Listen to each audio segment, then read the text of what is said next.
here is a video from CNN that is going to be quite a doozy. You guys ready to have some fun? Yeah, let's do this. All right, let's take a look at this. Here we go. The Washington Post is pushing back at criticism from Senator Bernie Sanders. The 2020 Democratic hopeful blasted the Post coverage of his campaign, and he argues that it is biased because it is owned by Amazon CEO Jeff Bezos. Listen to Sanders in New Hampshire.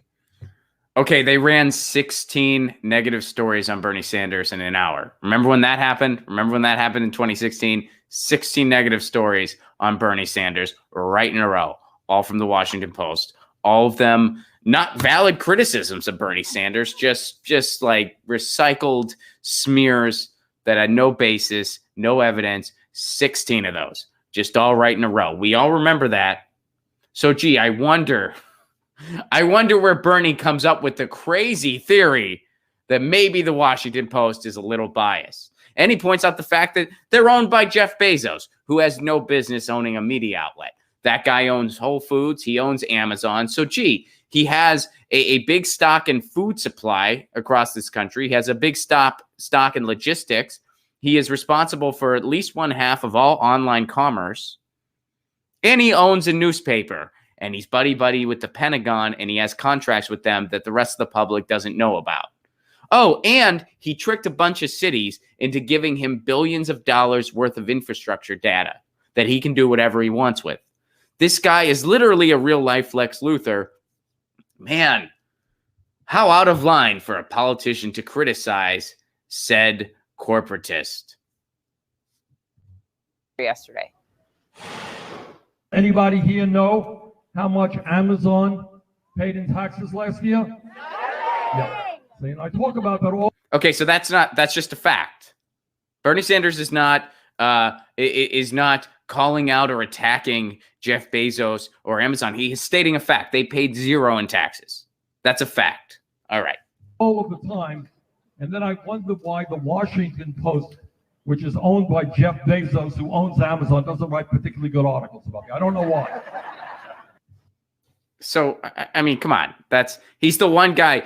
Bernie is responsible for the Stop Bezos Act. He has an act called Stop Bezos. So, yeah, you think that the newspaper that guy owns is probably going to be unfavorable towards you. So, again, just a basic, obvious observation. He's making a joke of it, which is good to do. You know, use a little bit of humor. So, and CNN is trying to call this a baseless attack. Let's continue. He failed to provide any evidence of that. Those 16 negative stories in like an hour. 16 negative stories. He's also pointing out a basic conflict of interest where Jeff Bezos owns this newspaper.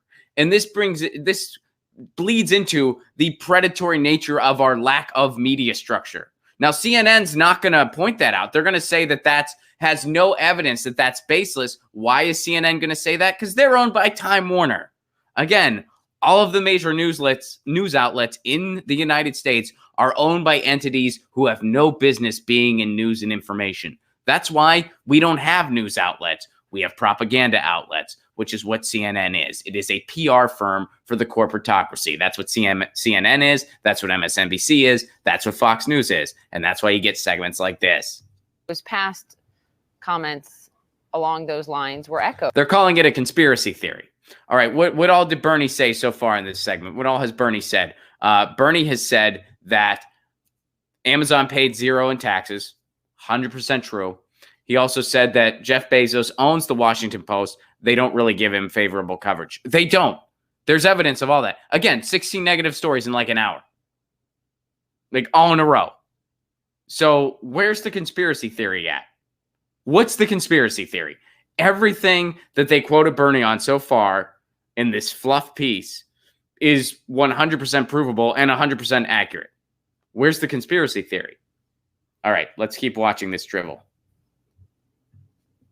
By his campaign, and prompted this reply by Marty Barron, the executive editor for the Washington Post. Quote, Senator Sanders is a member of a large club of politicians of every ideology who complain about their coverage. Contrary to the conspiracy theory that the senator seems to favor, Jeff Bezos allows our newsroom to operate with full independence, as our reporters and editors can attest. Kirsten Powers is here, columnist for USA Today. I'm Brittany Shepard, national politics reporter for Yahoo News. Okay, so we have a politician who's criticizing the corporate media and the structure of the corporate media. To break this down, we have 3 members of the corporate media. Gee, I bet this will be a productive panel. They don't have an academic who maybe studies media theory and writes about it. They don't have a media watchdog. They don't have an analyst. They just have 3, well, I guess 2, if you unincluding the host there. So they just bring in 2 other members of the corporate media. Here's the corporate media telling you there's nothing wrong with the corporate media. Man, how insightful. All right, let's see what else is here. Good morning, guys. I was a little surprised, Kirsten, to hear Sanders say it himself, but it's not new to see his campaign really taking on the media without providing any evidence of bias. Just listen to his campaign manager, Faz Shakir. He was on Reliable Sources with Brian Stelter just a few weeks ago. In about, a minute or so or 2 minutes or so, you're going to cut to commercial breaks and you're going to see some pharmaceutical ads. You're going to see a lot of ads that are basically paying your bills and the bills of this the entire media enterprise. How is that an attack? Once again, that's a fact. That's a provable fact. If you turn on cable news, every 3rd commercial is for Big Pharma. It's for the oil and gas company. You can just turn it on and watch it. These are all provable things. Where's the attack here? That's a fact. This is baseless. This is no evidence. What do you mean? The evidence is watch your freaking network. How is this a baseless, evidence-free attack? It's not. They're just making this up. The hosts are just making they're calling. Well, there's no evidence here. What do you mean there's no? He just cited who funds your network, who your advertisers are. Which all one needs to do is watch cable news, and boom, there it is. Well, you think it's mom and pop shops advertising on CNN? It isn't. So far, they've accused Sanders and the campaign of making baseless, evidence-free attacks. There has not been one baseless, evidence-free attack yet that they've cited. Just for the record. All right. Brian Stelter looks confused. Because I think he is confused. Because his job description says media watchdog. That is the opposite of what he is. And what that ends up doing is incentivizing you and others to make sure that you're asking the questions and driving the conversations in certain areas and not in certain areas. So this guy just gave the supposed media watchdog a basic education of things a media watchdog is supposed to know. Gee, do our advertisers bring about a conflict of interest? And by the way, we covered on this show, Brian Stelter admitted on Twitter, he apparently doesn't even know who the advertisers are on CNN. That's what he claims. There's no way that's true, but that's what he claimed on Twitter. You can go find that video. We covered it here. So the media watchdog, whose job it is to hold the media accountable, that's Brian Stelter's job, apparently. He's a media watchdog, big air quotes. He doesn't know who's advertising with his for-profit commercial entity, CNN. You'd think if anyone should know the advertisers inside and out to make sure that there aren't any conflicts of interest, to make sure that there's no favorable coverage going on in the newsroom because of who the advertisers are, it'd be the media watchdog. But Brian Stelter is actually proud of the fact that he's allegedly clueless about who the advertisers are. So here he gets a free education from this guy. He should be paying this guy tuition dollars. All right. So Kirsten, Brian followed up. Oh, and that's all they show from it. That's all they showed. That's all they showed. I think we've seen enough. That's literally all they showed from that segment. They just showed him telling him, hey, by the way, this is a conflict of interest. This is a problem. And they're like, oh, look at all these. In this segment, they just they accused the Bernie Sanders and the Sanders campaign of making baseless, evidence-free claims about Jeff Bezos and the Washington Post. There were no baseless evidence claims against Jeff Bezos and the Washington Post. He stated a couple facts. Jeff Bezos owns the Washington Post. There's not much favorable coverage about Bernie Sanders in the Washington Post. Those are all provable things.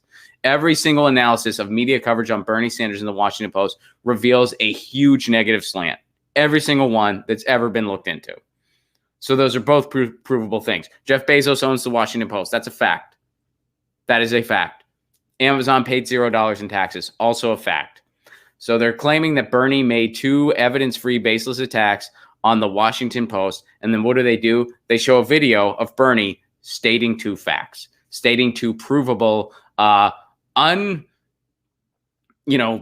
facts that nobody argues, like things that are just basic truths, undeniable facts. Here's Bernie Sanders making an evidence fact-free claim, and then they show a video of him stating two facts. Then they say that this other member of his campaign made another attack on Brian Stelter, and then they show a video of this guy telling Brian Stelter who CNN advertisers are and why that's a conflict of interest.